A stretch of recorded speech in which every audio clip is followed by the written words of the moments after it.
तो इस जोश को और भर देंगे। सबसे पहले मैं विवान को आमंत्रित करता हूँ कि वो आए और अपना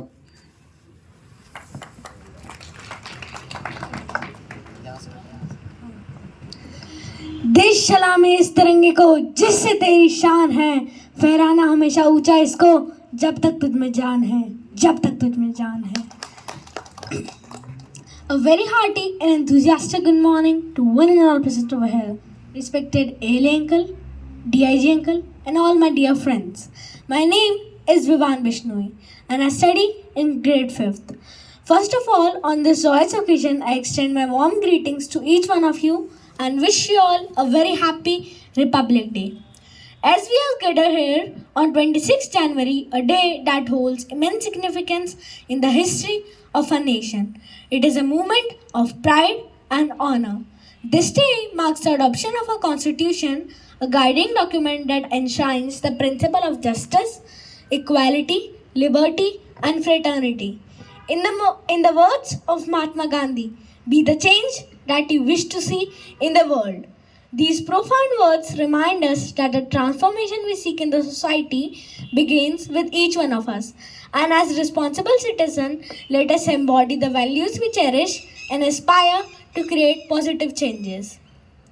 Reflecting on the powers of dream, I am reminded of the words of Dr. APJ Abdul Kalam.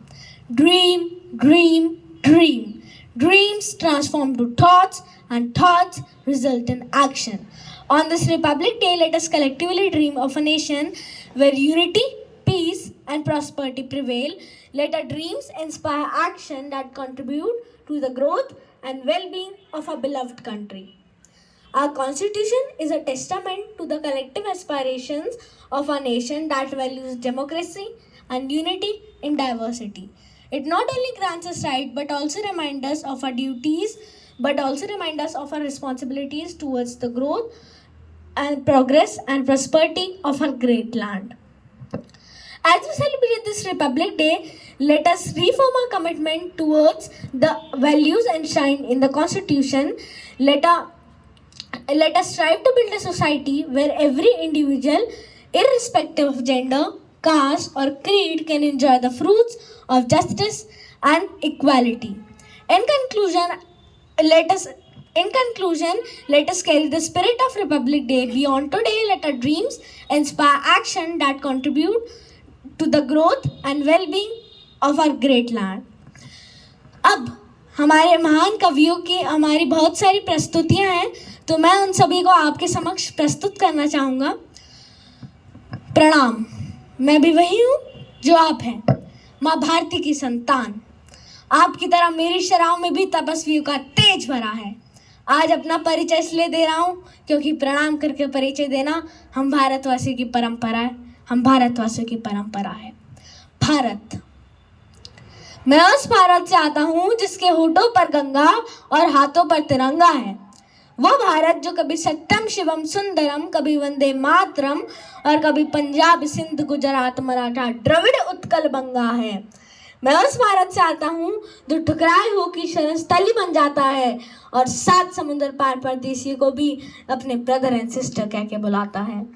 मैं उस भारत से आता हूँ जिसने विश्व को हितोपदेश और कर्मयोग सिखाया, लेकिन खुद कभी अपना पराया नहीं सीख पाया। वासुदेव कुटुंबकम के सिद्धांतों पर जिया। मेरा भारत वो नीलकंठ है जिसने खुद विष पीकर दूसरों को अमृत दान किया। मेरा भारत कर्मण्यवादी का रस्ते गाता है, तीनों लोगों के स्वामी होकर भी माखन चुराता है और महाअवतार होकर भी माँ के हाथों मार खाता है। मैं गौतम के भारत से आता हूँ जहाँ जनहित के लिए एक राजपुत्र सन्यासी हो जाता है। मैं राम के भारत से आता हूँ जहाँ पिता की एक बात पर बेटा सिंहासन त्याग कर वनवासी हो जाता है।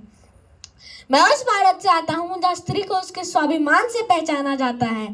एक कुंवारी माँ को महासती कुंती के नाम से जाना जाता है और 5 पतियों वाली द्रौपदी को देवी माना जाता है। मेरा भारत आकाश सा बलवान है, फिर भी धरती सा धैर्यवान है। मेरा भारत प्रेम का पुण्य लोक, अहिंसा का जन्मस्थान है, लेकिन अगर नारी का अनादर हो जाए तो हमारा बच्चा बच्चा हनुमान है। पढ़ो हमारा इतिहास जो हमारे मस्तक पर छपा है। एक दुशासन ने हमारी बेटी का आंचल खींच लिया, हमने 100 भाइयों की चिता जला दी। एक रावण ने हमारी माँ का हरण किया, हमने पूरे राक्षस कुल की लंका लगा दी। मैं उस भारत से आता हूँ जो ना कभी रुका, ना झुका, ना डरा है। मैं उस भारत से आता हूँ जो वीरता की वसुंधरा है। मैं उस भारत से आता हूँ जो शांति का पहला शंखनाद और मानवता का आखिरी आसरा है।